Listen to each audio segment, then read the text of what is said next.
Hello and welcome to Orientation for Institution-Wide Review Teams working for the Quality Board for Icelandic Higher Education. My name is Sigurður Róður Sigurðsson and I work for the Secretariat of the Quality Board.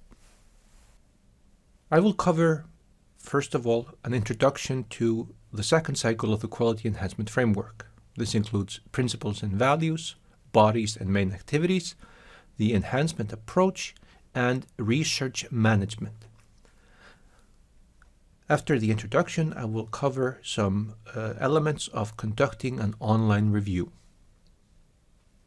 And now on to the first section, an introduction to the second cycle of the Quality Enhancement Framework.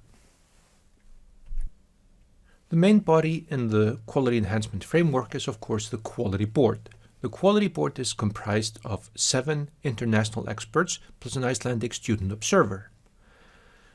The members are Andrés Súrsok, who is the chair, Barbara Brittingham, Ellen Hazelcorn, Rita Píku, Norman Sharp, and Philip Wynn. And finally, Oisin Hassan, who is appointed by LÍS, the National Union for Icelandic Students. There's also a subcommittee working under the Quality Board, which is the Research Evaluation Advisory Committee, which is comprised of a representative of all the Icelandic universities with responsibilities in research management, as well as 2 representatives of students and a representative coming from the Science and Technology Policy Council. Then we have a Quality Council of Icelandic stakeholders. This body is comprised of 7 quality managers, the quality managers from the 7 Icelandic universities, as well as 2 representatives of LÍS, the National Union for Icelandic Students. And finally, the final body is the Secretariat, which has the manager of the Quality Board. And at present, there is only 1 employee working for the Secretariat, and that is me. QEF2 is on a 7-year cycle. First off, there are 6 years of review. So the first 6 of the 7 years are reviews. That means that the universities are undergoing reviews. After an institutional review, there's a midterm progress report as well as a year-on report. So these are progress reports reporting on the status of quality initiatives, quality activities in between the institutional reviews. When the cycle of reviews is completed, so after the 6 years, there is a year of reflection when the Quality Board reflects on the success of the previous cycle and designs the next cycle. And now to the QEF principles and values. Universities have ownership of quality and standards. Purposes of QA in Iceland are to enhance the quality of the student learning experience, safeguard standards of awards, and effectively manage research. There is involvement of students. There are both international and Icelandic perspectives taken into account. There is independence of the institutions and the board, but there is also partnerships between them. And finally, there's transparency in operations. Ownership of quality and standards. By this it's meant that it's through the work of the autonomous Icelandic institutions that quality is enhanced and standards are safeguarded. So the primary responsibility for upholding quality are with the institutions. And the QEF's prime purpose is to support the institutions in this mission. The QEF is an accountability mechanism. And there are judgments, as I said earlier, in institution-wide reviews. But at the same time, the QEF respects the university's autonomy and academic freedom. There are 3 key questions addressed in the QEF. First is, how do universities engage in continuous enhancement of student learning experiences? The second one is, how do universities safeguard the standards of their degrees and awards? And finally, how do the universities effectively manage their research activities?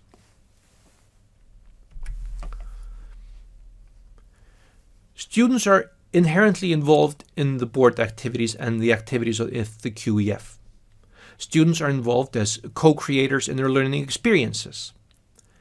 They have representatives in university governance, they are represented at unit level, and they are partners with the universities in internal quality assurance.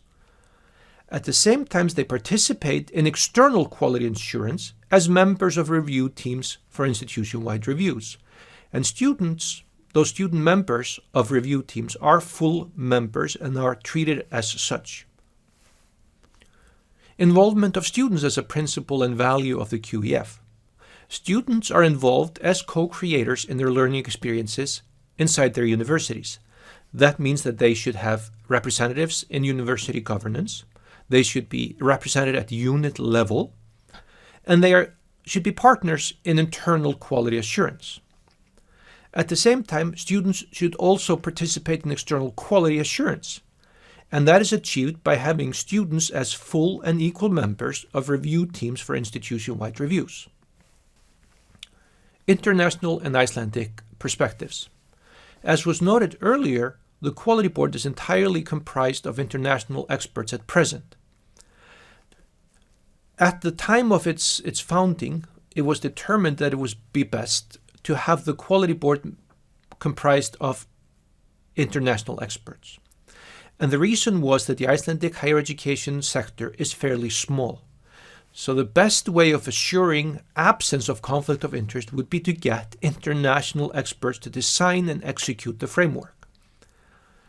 So this means that the Quality Enhancement Framework must be very careful about balancing international and Icelandic perspectives, because the QEF must take account of the Icelandic context that universities must operate in, and that includes serving the local and national economy, the public sector, and society in general. At the same time, university education and research in Iceland must meet international standards. Iceland has Nordic comparators in research and funding, etc., for example, through Nordforsk analyses and comparisons. At the European level, Iceland is a Bologna signatory, which means that it must adopt the ESG, the European Standards and Guidelines. It is involved at the national rectors level in the European University Association. The National Union for Icelandic Students is a part of ESU, the European Students' Union, and the Quality Board is an affiliate member of ENQA, the European Association of Quality Agencies. And finally, at the international level, Iceland is part of multiple research and education partnerships, not just at the European level. Independence and partnership. The Quality Board is independent from the universities and the Ministry of Education, Science and Culture. The board is funded by the ministry, but is independent entirely in all its operations. Now, at the same time, the Quality Board works in partnership with the universities. This is through annual meetings. So annual meetings are, as the name would suggest, conducted annually, and in these meetings, a representative of the Quality Board will meet with university leadership and discuss progress since the last institution-wide review, progress of subject-level reviews, and any new strategic undertakings by the university. So there is a close contact through these annual meetings, a regular contact between the board and the universities. At the same time, the Quality Council meets 10 times a year, mostly in the academic year, and as was mentioned earlier, this Quality Council is a council of the quality managers of the individual universities plus 2 members of students. The Quality Board Secretariat, that is me, and a representative from the ministry also are sitting the meetings of the Quality Council as observers. So once a month, almost, you could say, there are meetings of the Quality Council which serve as important mechanisms for sharing information and discussion. Students, the board meets regularly with the National Union for Icelandic Students, and the Secretariat does as well. Then there are various government bodies, of which most important is probably the Ministry of Education, Science and Culture, and the board meets regularly with representatives from the ministry. And then finally, employers, working life representatives, and the board has been meeting with those for a few years now and is looking to expand its involvement and engagement in the future. The final principle of the quality enhancement framework is transparency. Transparency in operations mean that institutions get guidelines for submission of materials, that is both for subject level review and institution-wide review. There's an ESG anchored frame of reference at the very end of the quality enhancement framework book that serves as a guide for teams arriving at confidence judgments in institution-wide reviews. The board meeting minutes are published on the board website. And of course, there's an explicit complaints process as well as an appeals process. So to summarize the QEF principles and values, the universities have ownership of quality and standards. The purposes of quality assurance in Iceland are to enhance the quality of the student learning experience, safeguard standards of awards, and effectively manage research. Students should be involved in QEF activities. International and Icelandic perspectives should be taken into consideration. There is independence of the bodies, but they still work in partnership.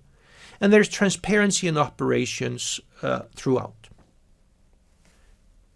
Now, enhancement is an inherent part of the quality enhancement framework. But what is meant by an enhancement approach? Quality enhancement means that the universities must commit to ensuring their standards of degrees and awards. They must commit to enhance the quality of the student learning experience. They must involve students as co-creators of the learning experience and manage research activities effectively. They commit to engage external stakeholders and then ensure an ongoing cycle of reflection, planning, implementation, and evaluation. The universities at a broad level must ensure the alignment of vision, mission, strategic plan, and action plans to reach institutional goals through strategic use of resources. And this is, for example, gauged in institutional reviews through the institutional follow-up of subject level reviews, as was referenced earlier. Universities should promote staff commitment and responsibility so that staff is engaged in quality assurance efforts. And then the universities must take responsibility for their internal quality assurance at institutional, subject, and program level. The universities must provide public access to relevant data to ensure transparency towards the public. And these data must be accurate and complete.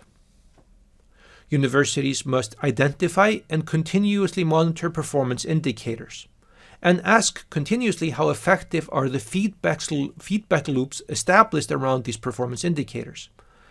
It is important to note that at present, Iceland does not have standardized performance indicators across the university sector. So at present, universities will identify their own performance indicators and report on them in subject level review and in institution-wide review self-assessments. So finally, the universities must set benchmarks, and this could be on the level of an indicator. So a university identifies a certain level it wishes to reach on a given indicator, or it could be through identification of good practice and engagement in bench learning to learn from other universities.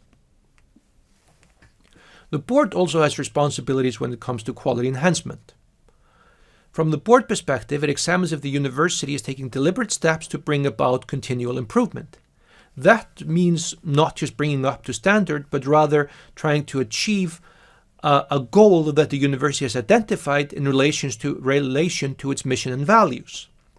It is also not ritualized compliance in the sense that every member of the university community can somehow say something about quality assurance, but rather that there's opportunity for all stakeholders to have a say and contribute and be engaged in quality assurance, internal quality assurance of the university.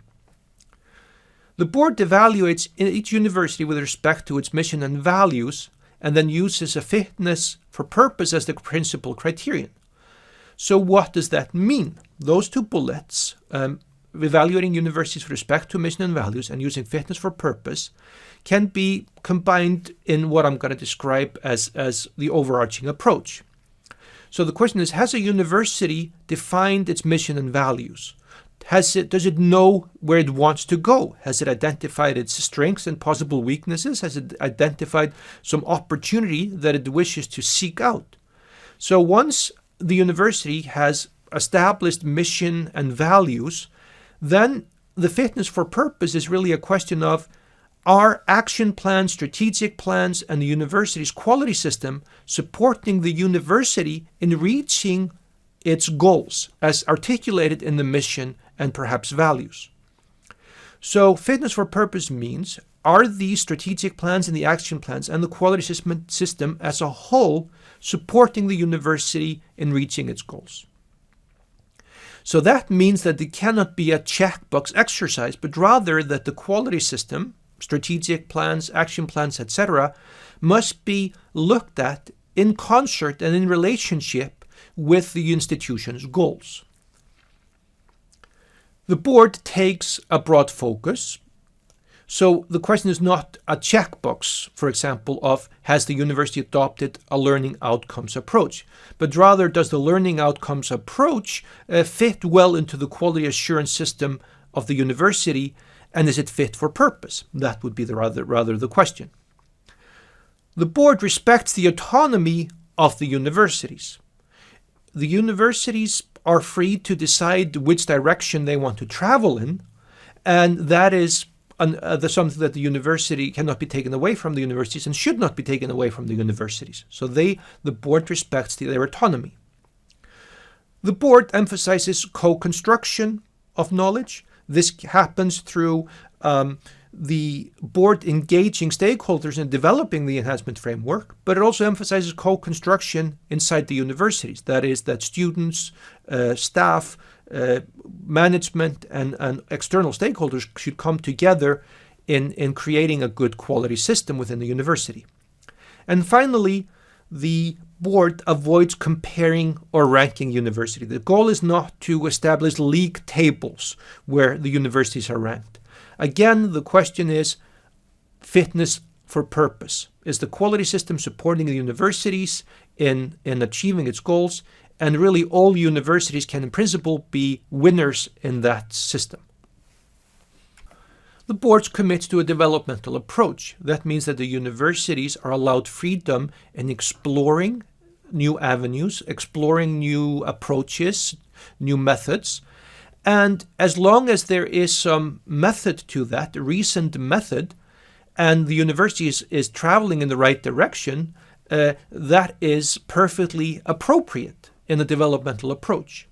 So the board is not looking for things to be necessarily fully developed, but rather traveling at the right pace and in the right direction with a recent approach. That means that there is allowance for risk-taking and possible failures if they lead to lessons learned. And if the university can articulate how the lessons learned have been incorporated into their strategy and in their operations. The board involves and empowers the whole higher education community, including students. That is through both internal, external quality assurance and membership in the various bodies that the board operates. It involves relevant external stakeholders, so that external stakeholders are engaged in subject level review and also are part of the groups that are interviewed during institution-wide reviews. The board recognizes that the judgments are, to a degree, connoisseur judgments. That means that it can never be a simple checkbox exercise. So a checkbox of 100 items and you pass if you get 50 correct, for example. Because as we said earlier, fitness for purpose is the main criterion, and it has to be then a connoisseur judgment of experts whether a university quality system is fit for purpose. So this can never be a checkbox exercise, a checklist exercise. And in the same vein, the board promotes qualitative rather than quantitative assessment. So rather than focusing on numbers and relative standing, it is more the board's approach is about qualitative evaluation and fitness for purpose evaluation. Quality enhancement involves a spirit of dialogue. So there should be discourse between the parties. This involves all parties. This means the board, the university, student stakeholders, and teams in institution-wide reviews. The discussion should focus on the present and the future rather than a paper trail of past performance. So rather than a tax audit or something akin to that, the discussion in the enhancement approach is on the present and the future. As I've said many times before, focusing on the mission and the values of the universities, how they have learned from past quality activities, whether successes or failures, and if they are moving strategically to reach their institutional goals. So as I said, the discussion should focus on the present and the future rather than a paper trail or audit of past performance. So to summarize the enhancement approach, both the universities and quality board have responsibilities to uphold an enhancement approach that involves trust and an open dialogue. The goal for the universities is to demonstrate that they can themselves be trusted to enhance the student learning experience, safeguard the international standards of their degrees and awards, and manage their research efforts. In turn, the goal of the quality board is to ascertain that the mechanisms that the universities develop to achieve these ends are fit for purpose and that their vision, mission, strategic planning, and action planning are aligned to achieve institutional goals. And now we turn to research management. As research management is a new feature of the quality enhancement framework in the second cycle, that is, it was not in the first cycle, a fairly unique feature of the quality enhancement framework as a quality assurance mechanism is the evaluation of research management. And that is why we'll devote some time to discussion of this particular feature of the framework. Research management is a new component of QEF2. That means that it was not part of the first cycle. It was introduced in the current cycle. There are two aspects to evaluation of research management. There's first the evaluation of management of research, which is included in the current QEF2. And as I mentioned earlier, institution-wide reviews involve a commentary on a university's management of research. On the other hand, we have evaluation of research itself. And this is to be developed by the Research Evaluation Advisory Committee and is not at stake in institution-wide reviews. What is at stake in institution-wide reviews is management of research, how universities manage their research activities. So what does evaluation of management of research entail? The focus is primarily on individual units. So these are parts of subject level reviews, primarily. So in a subject level review, a department will describe how it manages its research, for the most part. That is the main avenue for evaluation of research management to happen. Now, it is not focused on output metrics. That is not focused on bibliometrics or other metrics, but rather focusing on a unit's self-assessment. That is, the unit self-assesses its management of research on 5 dimensions. Those dimensions are research strategy, management of research outputs, external support, impact, and exceptional blue skies research. So if we look on the graph here or on the illustration here on the left, where we have a circle, and we could perhaps say that research management can focus on 2 things: output metrics and the quality system around research. So output metrics can be things like bibliometrics, citations, impact factors, publication numbers, various indices of productivity or prestige or citations, etc.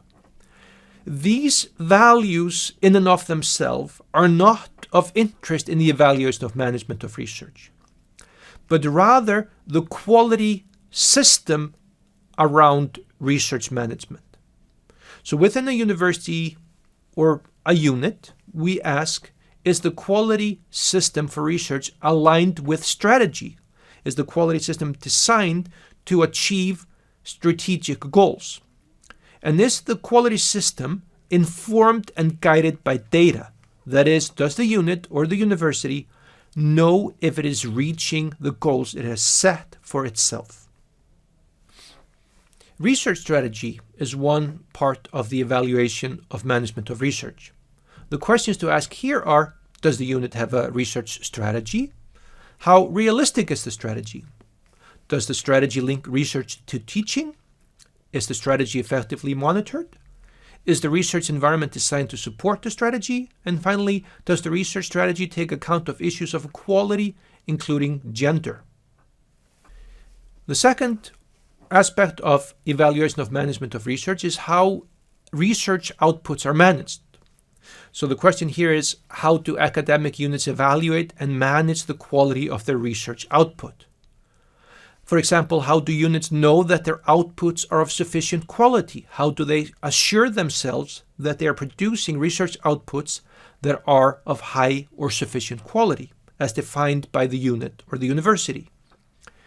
And how this is assured can be based on peer review or reviews by users of output who are in a position to make informed professional judgments of quality. The third element to be evaluated in management of research is external support. That is, how do units seek external support in line with their research strategy?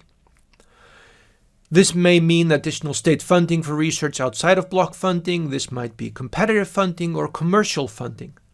But importantly here, there should be a strategy for seeking external support, and it should be in line with other strategies in the university or at the department level, or even the school level, as the case may be. The fourth aspect of evaluation of research management is impact. And that can be defined as asking the question, what is the reach and significance of the research output of the unit?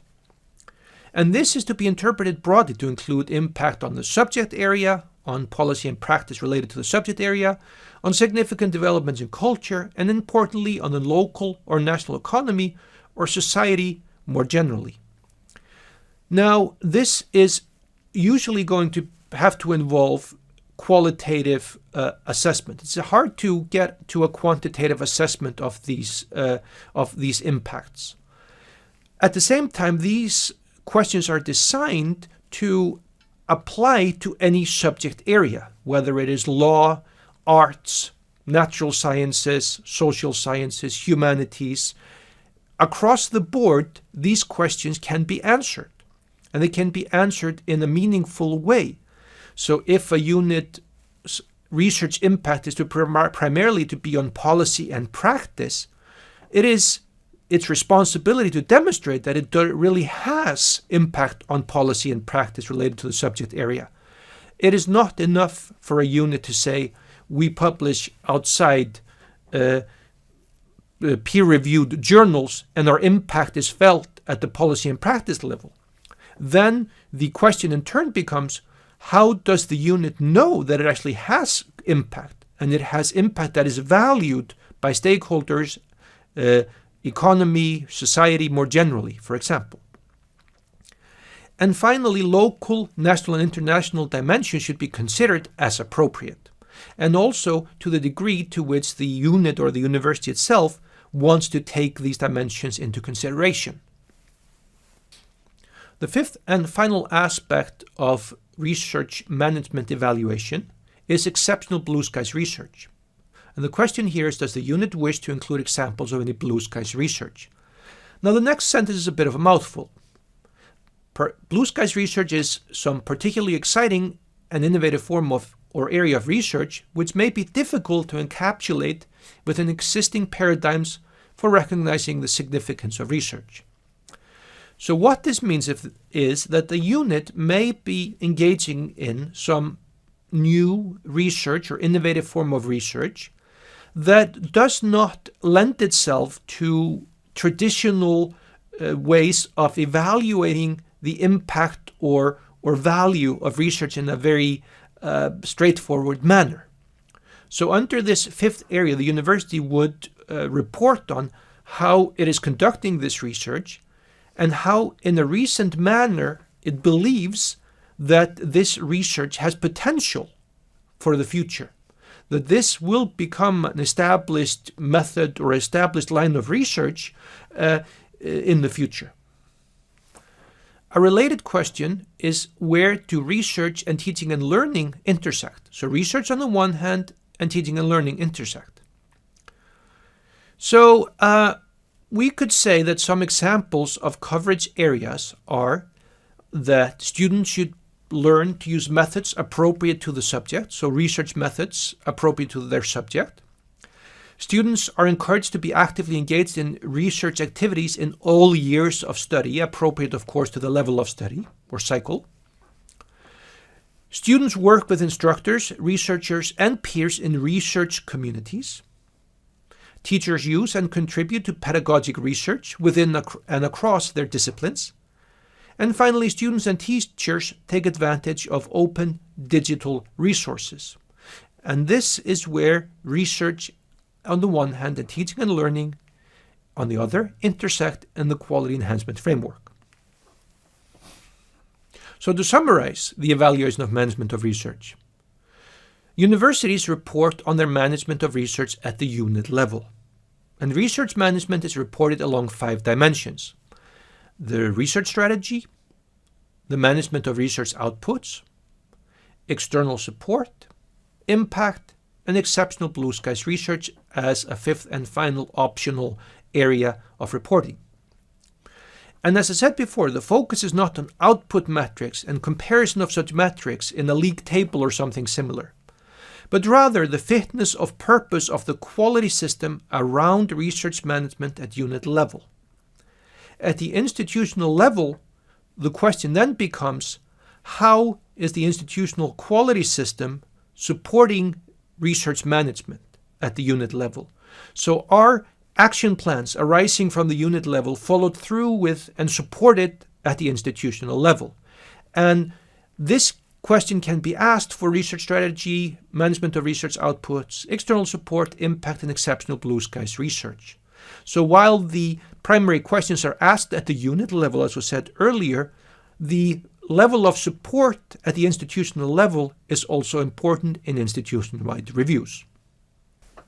Now that we've completed our overview of the Quality Enhancement Framework second cycle, our attention turns to conducting an online review. So how does the team prepare for an online institution-wide review?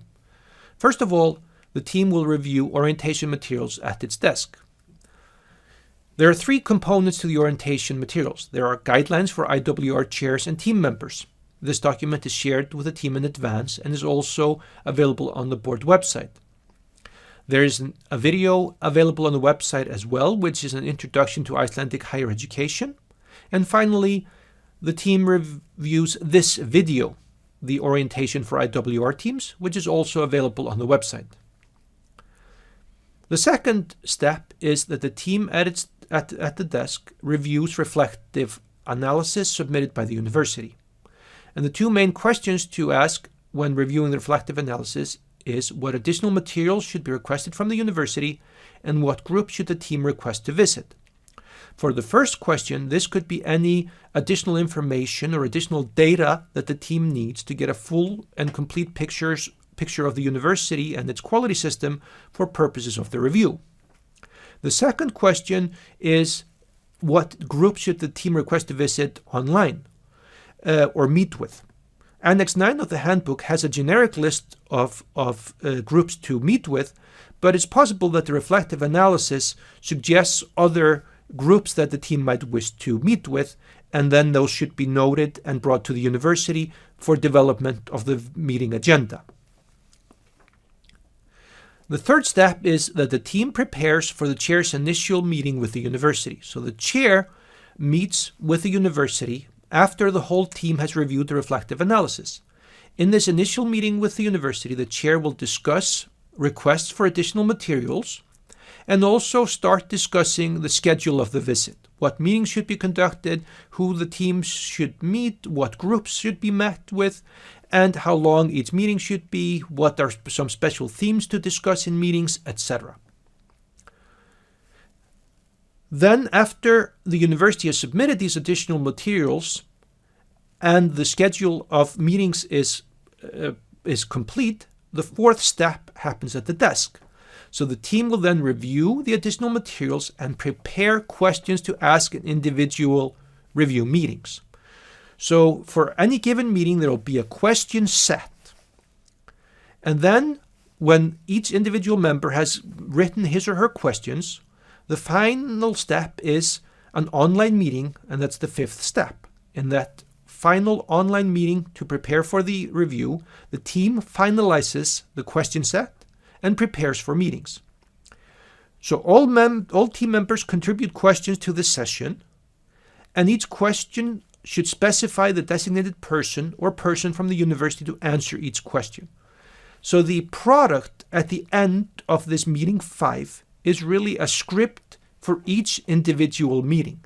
And the script will specify which question should be asked, so a list of questions in order. And for each question, the person asking the question, so the team member asking the question is specified, as well as the person or persons from the university that the question should be directed to. There are 2 key principles to keep in mind for online reviews. First is that online is not the same as face-to-face, but it must be equivalent. The online format should result in an evidence-based report that is as rigorous as with a face-to-face format, but through a different process. And the online format takes as much energy as a face-to-face visit. So there must be no distraction and no multitasking during review meetings, because there is the same level of concentration required as in face-to-face, but there is more time required. So how does a team prepare for an online review? In the team preparation, the key role of the chair and the team involves developing a shared document on key issues and questions based on reflective analysis and supplementary materials. It involves discussing who does what during meetings. It involves clarifying meeting dynamics, how team members can intervene, what to do in case of technological failure, and what the rules should be for muting, both for team members and representatives from the university side. It involves deciding on whom to meet from the university, and then ensuring plenty of short, team-only sessions for preparation and debriefing. So the schedule will include these short team-only sessions where bullets from the previous meeting, highlight thoughts, etc. from the previous meeting are gathered. And then after that, the team ensures that it's ready for the next meeting. The coordinator has a key role in working with the university. The coordinator sets up logistics, that is the electronic platform for meetings, deciding who sends the invite, etc. The coordinator sets up all the meetings and sets a limit on participants. And finally, each team member must set up the workspace so that it's ideal for online meetings. Lighting must be good, the camera must be of high quality, and the microphone as well. The background should not be unprofessional in any way, and there should be privacy. That is, team members should, to the extent possible, make sure that family members and pets are not going into picture or making excessive noise during online sessions. And finally, at least from the waist up, team members should adhere to a professional dress code. During the site visit, we can say that before and after each meeting, the team makes sure that the questions are ready and that everybody has the most up-to-date question set or script for the meeting. The team reaffirms the chairship for each session and makes sure that there is a backup chair in case the chair has technological problems. And then there is a bulleting exercise at the end of each session where the team notes its highlight learnings from each session. Then the team must keep in touch with the university liaison during the visit, and this is mostly done through the coordinator. And this is to ensure that the conversation is progressing in a constructive manner throughout the visit. The team must prepare for the preparation of a headlines letter. 2 weeks after the conclusion of online meetings, the team must send the headlines letter to the institution, to the university.